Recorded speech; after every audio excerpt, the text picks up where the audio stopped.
Assalamualaikum and good morning to everyone. Okay, still example for power series under the ratio test. So this is another example that I will show you how to do this question lah. So this is our question. So this is okay. P is equals to this one lah. That's why I said if P equals to 1, then you need to do another test. Okay, if P equals to positive infinity, then the series diverge. So tengok balik condition yang I dah ajar sebelum ni. So you need to see the condition. After you got the answer, then you need to verify whether it is diverge, converge, or you need to do another test. Okay, so this one. So this is how the formula should be for the ratio test. So this is what you need to do. So this one, the denominator. So ni denominator. Denominator means that every k must plus 1. So sorry. Once again, the numerator must be k plus 1. So every k in the question need to be plus 1. So this one over uk. This one at the denominator dekat bawah. So dekat sini you just take the original. Okay, original from the question. So you take the whole thing, put it at the denominator. See, I put it this equation, the original one, at the denominator, but at the numerator every k I plus 1. Every k must be plus 1. Every k must be plus 1. Okay, so this is not in the simplest form. Okay, therefore you must bring the denominator up. When you bring the denominator up, like this one. So the bottom one here will be at the numerator. Okay, the numerator one will be at the denominator. This is the maths rule. Okay, so okay, here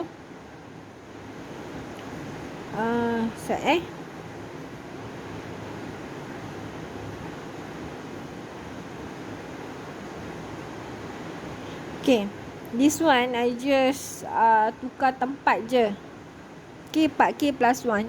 Okay, 4k plus 1 and 2k factorial. Okay, all these two numbers, okay, at the denominator. Okay, so I just replace the place, tapi still at the denominator. Nak terang macam mana nak settlekan, nak bagi terang macam mana senang nak settlekan lah. So 4 power of k plus 1 means that like this one lah. Okay, 4k. Okay, kalau this one if plus means that darab lah. Darab dengan 4 kuasa 1. Okay, ni 4 kuasa 1 actually. Tapi no need to put 1 lah kan. Just put 4 also lah. Okay, then when you do like this form, k plus 1 ni, okay, you replace like this one. So you can see that there are things that we can eliminate. So 4 power of k, 4 power of k dengan 4 power of k at the numerator can be eliminate. Okay, so yang ni pula, okay, yang ni pula factorial. Okay, solve it. Okay, darab dulu with the bracket. So darab dulu with the bracket, it will be 2k plus 2. Okay, 2k plus 2 for the factorial. 2k plus 2 is the highest number lah for this one at the numerator. So put it 2k plus 2. Okay, the smaller after 2k plus 2 is 2k plus 1. After that, the smaller than 2k plus 1 is 2k.